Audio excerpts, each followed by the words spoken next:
الذي خلق الأرض والسماوات العلى وبين الضلالة والهدى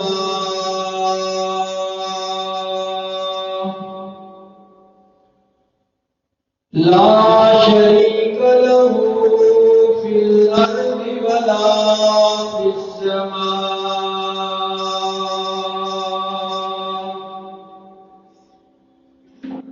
وله العزة وله العظمة وله الكبرياء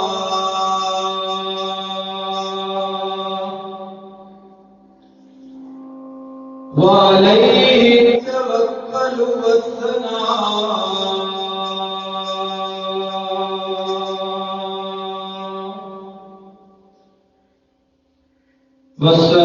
والصلاة والسلام على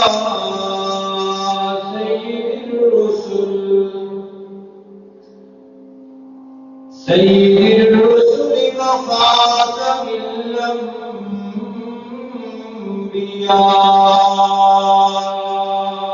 الأنبياء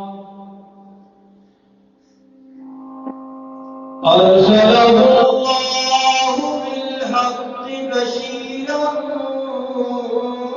ونذيرا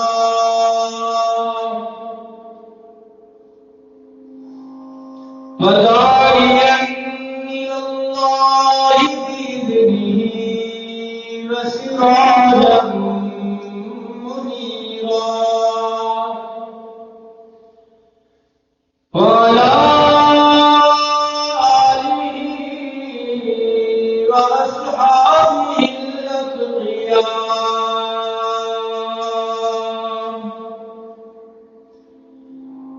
الذين هم خلاصة العرب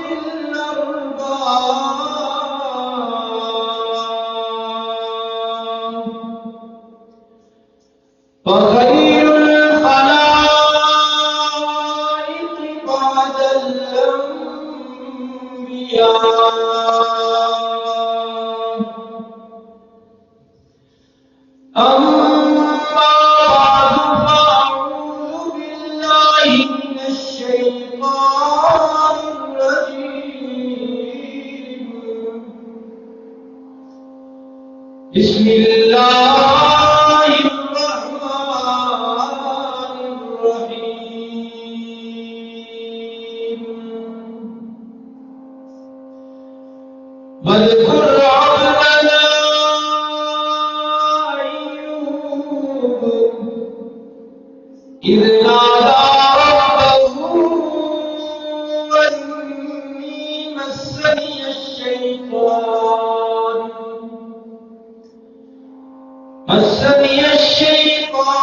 بنصب وعذاب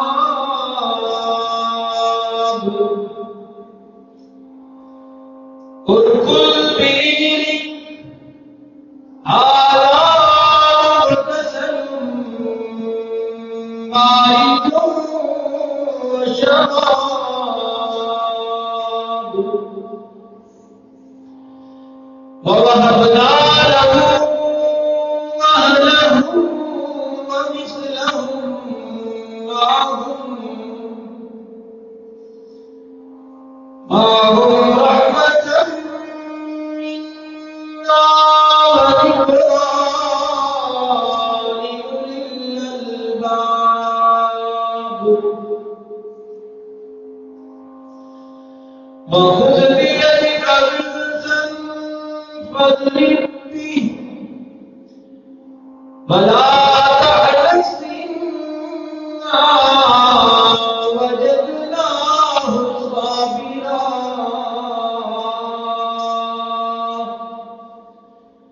نعم العبد إنه أواب الثواب صدق الله العظيم وبلغنا رسوله النبي الأمي الأمين العظيم الكريم ونحن على ذلك لمن الشاهدين والشاكرين والحمد لله رب العالمين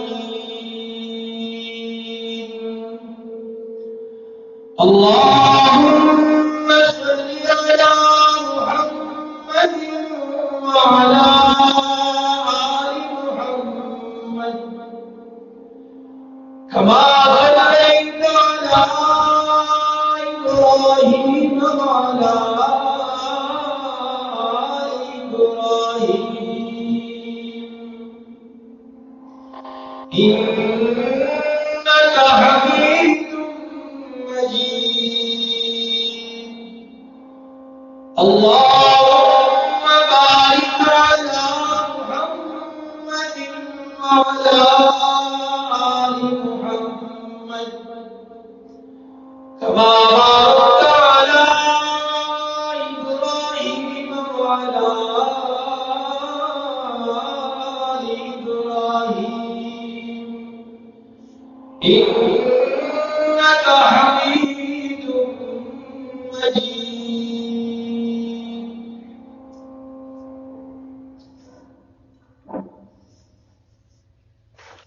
واجب الاحترام حاضرین و ناظرین کرام،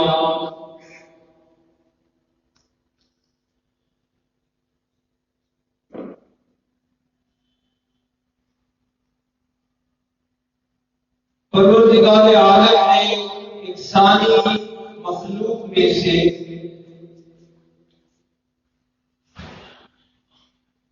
سب سے بڑا رتبہ، سب سے بڑا مقام اور شان عطا فرمائی ہے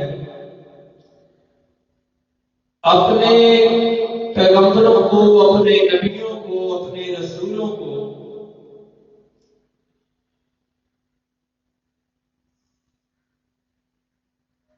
اسی حوالے سے ہم مسلسل کئی جمعوں سے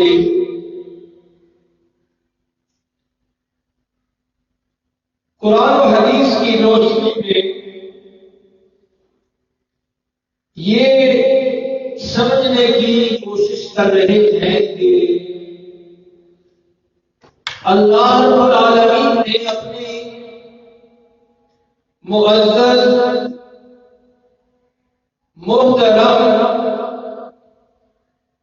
واجب الإکرام اور واجب الاحترام پیغمبروں کو در حقیقت کون سا مقام عطا فرمایا ہے؟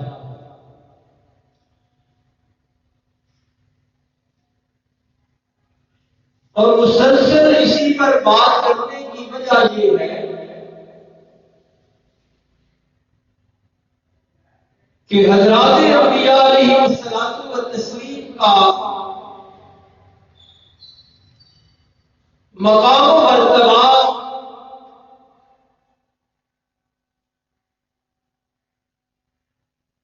ہر دور میں صحیح طور پر سمجھا نہیں گیا۔ ان کے معجزات دیکھ کر، خلاق عالم سے ان کا تعلق اور رابطہ دیکھ کر کچھ لوگوں نے انہیں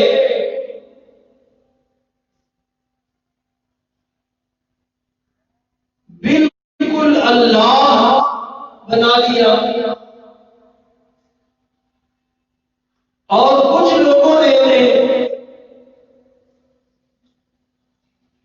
اللہ کا حصہ، اللہ کا بیٹا قرار دے دیا.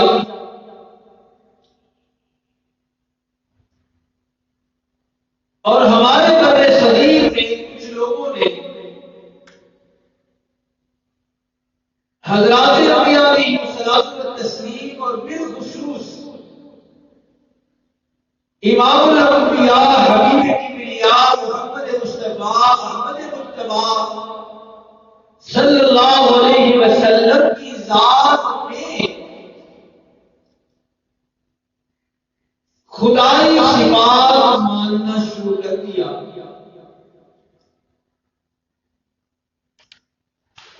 بذات خود وہ غلط تھے اس پوزیشن میں، اس موقف میں، اس بیانیے میں غلط وہ خود تھے، لیکن کرنے یہ لگے کہ جن لوگوں نے انہیں حق بتایا وہ ان کو غلط بتانے لگے، اور ان پر بھی جھوٹی تہمت یہ لگائی کہ وہ حضرات انبیاء علیہ الصلوۃ والتسلیم کا مقام کم کرتے ہیں. یہاں تک کہ گستاخی کے فتوے بھی موجود ہیں. تو جو لوگ یہ بات کر رہے ہیں کہ اللہ کے سارے پیغمبر رسالت و نبوت والے مراتب اور درجات سے تو مالا مال ہیں، لیکن ان میں سے اللہ رب العزت نے کسی کو بھی خدائی اختیار ربوبیت کی صفات سے مالا مال نہیں فرمایا. جن لوگوں کا یہ موقف ہے وہ اپنا موقف قرآن و حدیث سے بیان کرتے ہیں. چنانچہ اسی سلسلے میں ہم بھی یہ کوشش کر رہے ہیں. حضرت آدم علیہ السلام کا تذکرہ آپ نے سن لیا، حضرت ابراہیم علیہ السلام و تسلیم کا تذکرہ بھی آنے والا ہے، حضرت زکریا کا علیہ السلام کا پچھلے جمعے آپ نے سنا، حضرت نوح علیہ السلام و تسلیم کا تذکرہ آج آپ نے سن لیا. آج جس نے عظیم المرتبت پیغمبر کا تذکرہ ہم کریں گے قرآن کی روشنی میں، ان کا نام نامی اس پہ گرامی ہے حضرت ایوب علیہ السلام والتسلیم.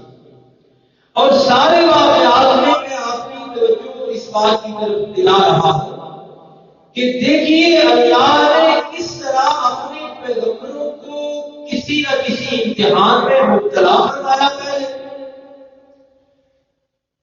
اور پھر جس پیغمبر کو بھی امتحان میں مبتلا فرمایا اس نے طرز عمل کیا اختیار فرمایا. اور وہ آپ دیکھ رہے ہیں کہ اس پیغمبر نے اس مصیبت سے نکلنے کے لیے، اس امتحان سے بچنے کے لیے، اس آزمائش سے محفوظ ہونے کے لیے اپنا دامن، اپنے ہاتھ پھیلائے اللہ رب العزت کے سامنے، اور پھر اللہ نے اپنے کرم سے ان کو ان کی اپنی اپنی آزمائشوں سے نکال کر دکھایا کہ دیکھو آزمائشیں بھی میری طرف سے آتی ہیں اور آنے کو پیغمبروں پر بھی آ جاتی ہیں، اور اسی لیے میں نے یہ اہتمام کیا ہے تاکہ اللہ کی عظیم المرتبت ہستیوں کو لوگ پیغمبر سمجھے، خدا نہ سمجھے. ورنہ آزمائشوں کے لیے، امتحانوں کے لیے اور دنیا تھوڑی تھی، لیکن اللہ نے اپنے پیار کو، اپنی محدود ہستیوں کو امتحان میں ڈالا، پھر ان کا طرز عمل ہمیں دکھایا، پھر اپنا کرم پر کرتے ہوئے ہمیں سمجھائی بات کہ یہ ہستیاں نبوت و رسالت سے ضرور میں نے سرفراز فرمائی ہیں، لیکن ان کو میں نے خدائی اور الوہیت اور ربوبیت کا کوئی تھوڑا سا حصہ بھی عطا نہیں. تو ہماری جماعت اس کو زور دے کر فتوے سہ کر باتیں سن کر اس لیے لوگوں تک پہنچانا چاہتی ہے، اس لیے کہ درست بات ہی یہ ہے، صحیح عقیدہ ہی یہ ہے. پیغمبروں پر ایمان وہی معتبر ہوگا جو قرآن نے بتلایا ہے. جو میں اپنی مرضی سے بنا لوں یا کوئی اور اپنی خواہش کے مطابق بنا لے وہ اللہ نے قبول نہیں فرمایا.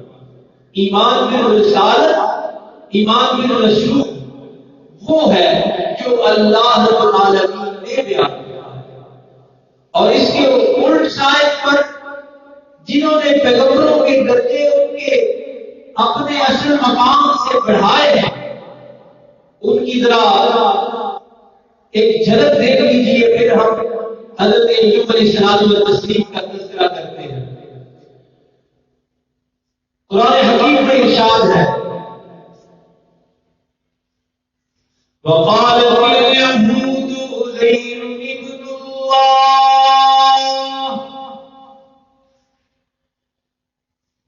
حضرت عزیر کی محبت اور پیار میں یہودیوں نے ان کے پیار میں کہا کہ حضرت عزیر اللہ کے بیٹے ہیں. وقالت النصارى المسيح ابن الله. حضرت عیسیٰ ابن مریم کو ان کی ماننے والی قوم نے کہہ دیا کہ یہ اللہ کے بیٹے ہیں. اب یہ سارا کام انہوں نے اپنے اپنے نبی کی محبت میں کیا ہے.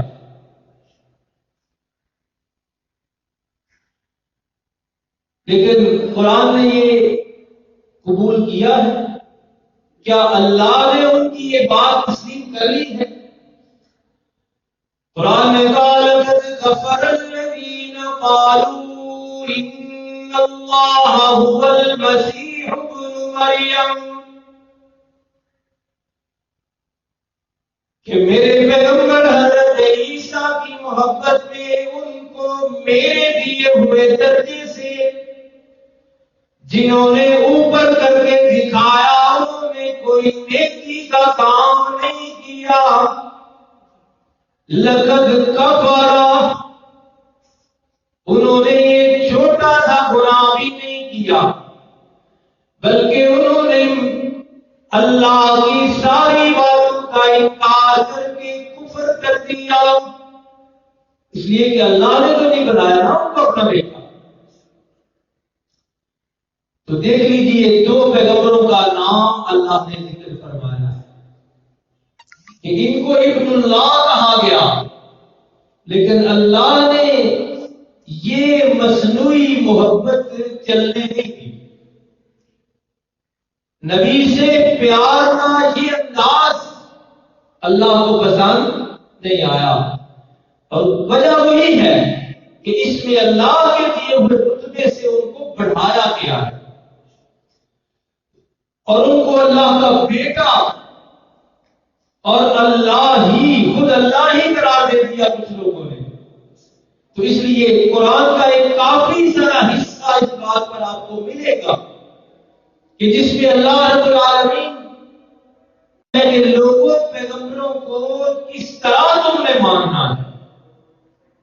چنانچہ جن انبیاء علیہ الصلوۃ والتسلیم کا تذکرہ ہو چکا ان میں آپ نے یہ سب کچھ دیکھا اور ثابت ہوا، لیکن ان کے پاس اللہ کی صفات میں سے اللہ کے اختیارات میں سے نہ کوئی اختیار تھا نہ کوئی صفت تھی، اور یہ قرآن نے بتلایا ہے اور اس کے مطابق عقیدہ رکھنا ضروری ہے. ورنہ جس طرح دوسروں کے بارے میں اللہ نے اس طرح کے فتوے ارشاد فرمائے ہیں لقد کفر لقد کفر لقد کفر، تو حضرات انبیاء علیہ الصلوۃ والتسلیم کے اندر بھی اگر کسی نے بھی خدائی اختیار تسلیم کیا یا اللہ کی صفات مانی تو اس کے بارے میں بھی یہ اسی طرح کے فتوے پھر ہوں گے۔ اب دیکھیے آج جس عظیم شخصیت کا ہم نے انتخاب کیا وہ حضرت ایوب علیہ السلام۔ حضرت ایوب علیہ السلام و تسلیم اللہ کے جلیل القدر پیغمبر ہیں اور ان کا صبر مشہور ہے۔ جو آیت ہم نے پڑھی اس میں بھی فرمایا انا وجدناہ صابرا، کہ ہم نے حضرت ایوب علیہ السلام و تسلیم پر تکالیف اور امتحانات کے پہاڑ نازل کیے اور ان کے مقابلے میں ہم نے آپ کو صابر پایا۔ اور جب انہوں نے صبر کر لیا تو اللہ نے فرمایا نعم العبد، کتنے ہی میرے پیارے یہ بندے ہیں، انہ اواب۔ یہ دونوں صفات حضرت ایوب علیہ السلام و تسلیم کی سیرت میں آپ نے یاد رکھنی ہے کہ اواب بھی کہا گیا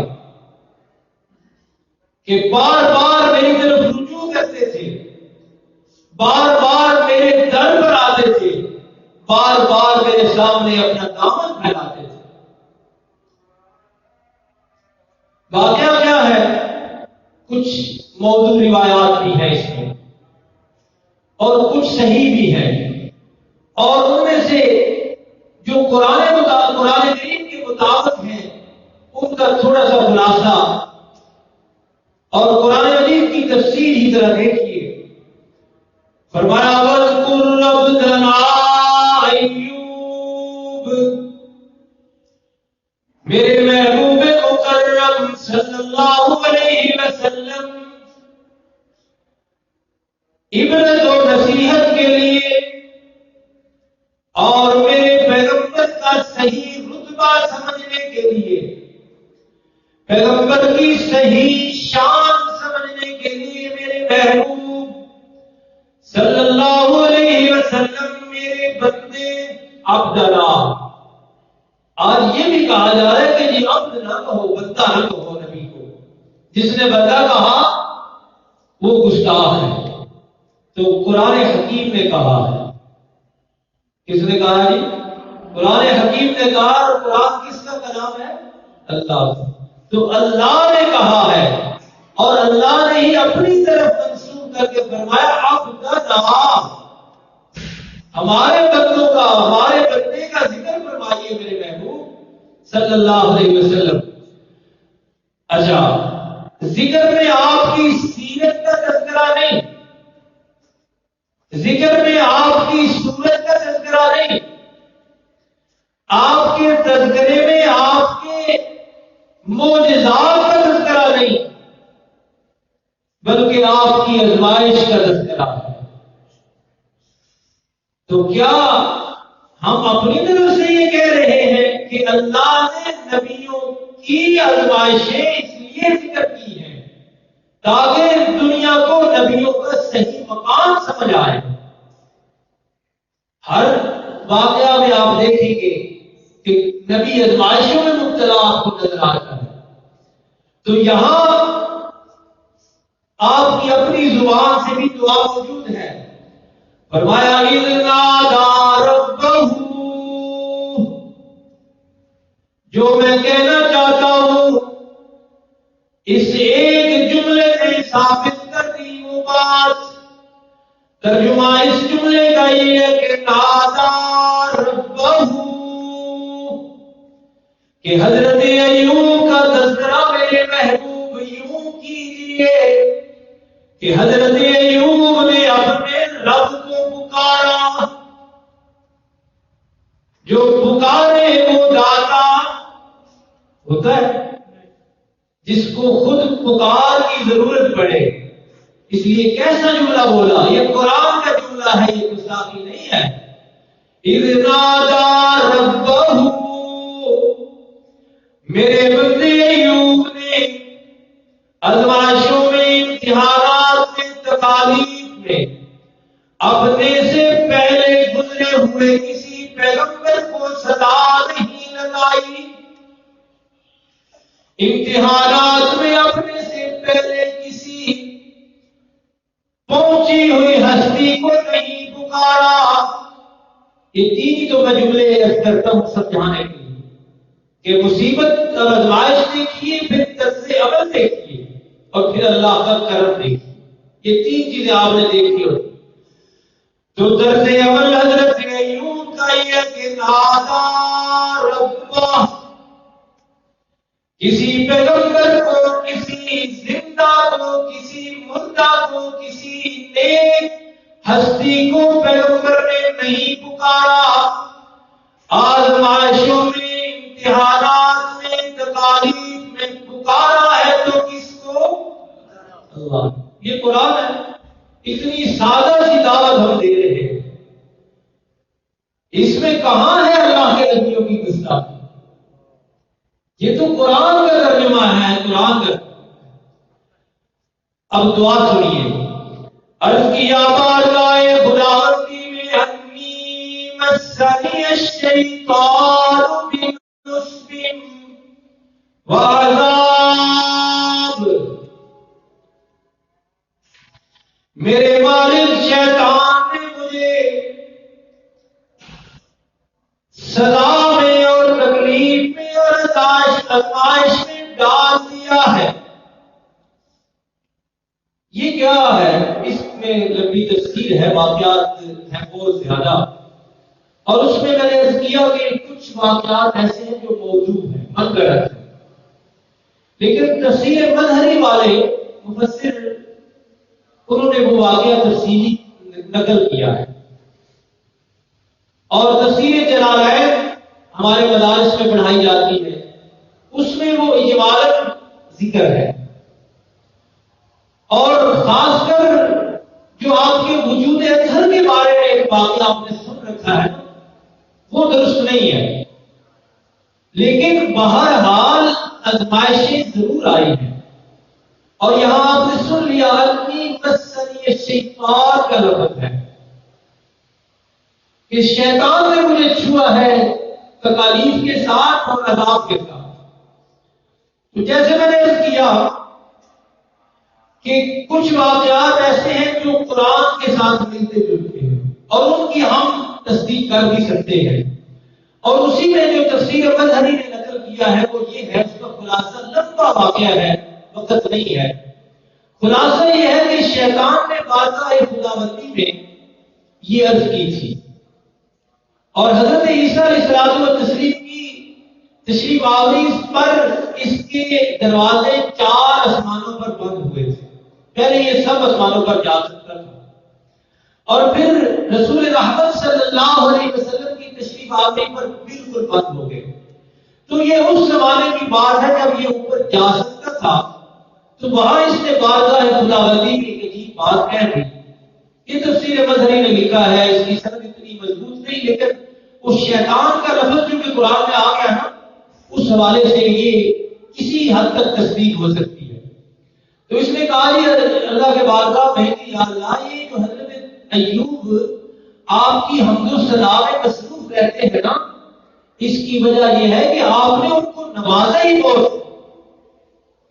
اور نوازا کتنا تھا؟ مفسرین نے لکھا ہے کہ آپ کی اولاد بھی بہت تھی، آپ کے پاس مال و دولت بھی بہت تھی، جانور بہت تھے، سب کچھ بہت تھا۔ اب جو اگلا واقعہ ہے تفصیلی، اس کی ساری جزیات، سارے حصوں کا نہ ذکر ہو سکتا ہے نہ تصدیق۔ یہ یاد رکھیے، موضوع روایات بیان کرنا نہیں بلکہ ان کا رد کرنا، ان کی تردید کرنا ہمارا جو ہے نا موقف ہے۔ تو اس میں بارہ یہ ہے کہ اللہ نے اس نے جب کہا نا کہ یا اللہ مال و دولت سے جو نوازا ہے اس نے تو حمد و ثنا کرنی ہے، تو اللہ نے فرمایا اچھا میں اگر یہ چیزیں اس سے واپس بھی لوں گا نا تو میرا وہ بندہ پھر بھی میری حمد و ثنا میں ہی مصروف رہے گا۔ چنانچہ اس نے مہلت مانگی، آ کر اللہ نے جب مہلت دی تو تھوڑا سا اختیار بھی دیا، اس نے آگے ان کے جانور، ان کے بچے، سارا کچھ ہلاک کر دیا۔ یہ مفسرین نے لکھا ہے، واقعات یہ آیت سمجھانے کے لیے. تو مال و دولت اور کھیتی باڑی اس کا واقعہ رہنے دیجیے. جب صرف باپ کی آل اولاد کو اس نے مسائل سے دو چار کیا ہے نا، تو وہ واقعہ یہ لکھا ہے کہ وہ ایک مقام میں تھے، ایک محل میں. اس محل میں اس نے ان کو تکلیفوں میں مبتلا کیا، پھر وہ محل اس نے الٹ دیا. جب الٹا ہے تو اس وقت اس مقام کی جو چوکیدار تھا نا، اس کی شکل اس نے اختیار کی، اپنے اوپر بھی زخم لگائے اور جا کے حضرت ایوب علیہ السلام تسلیم کو بڑی ہی ذاکرانہ انداز میں وہ واقعہ بیان کیا. ذاکرانہ انداز سمجھتے نا، رو دھو کے بڑی مرچ مسالہ لگا کے. تو حضرت ایوب علیہ السلام کا جواب بڑا اٹریکٹیو ہے، اس کو میں نے آپ کے سامنے رکھنا تھا. آپ نے فرمایا کوئی بات نہیں، مجھے اللہ نے اس دنیا میں بھیجا بھی بے لباس تھا، اور مجھے اللہ نے اس دنیا میں واپس جب بلانا ہے تو اس وقت بھی دنیاوی لباس کو نہیں ہونا، اور جب مجھے اللہ نے قبر سے دوبارہ زندہ کرنا ہے تو اس وقت بھی میں نے لباس کوئی نہیں پہنا ہوا ہونا. کتنے صبر والی بات.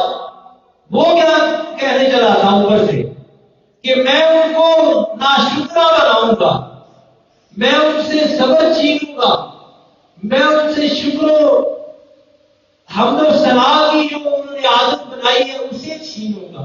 لیکن اللہ کے پیغمبر نے کیسا جواب دیا کہ اس کی مرضی ہے، جس نے بے لباس پیدا کیا، بے لباس بلانا ہے، بے لباس زندہ کرنا ہے، میں اس کا کیوں نہ شکر بنوں.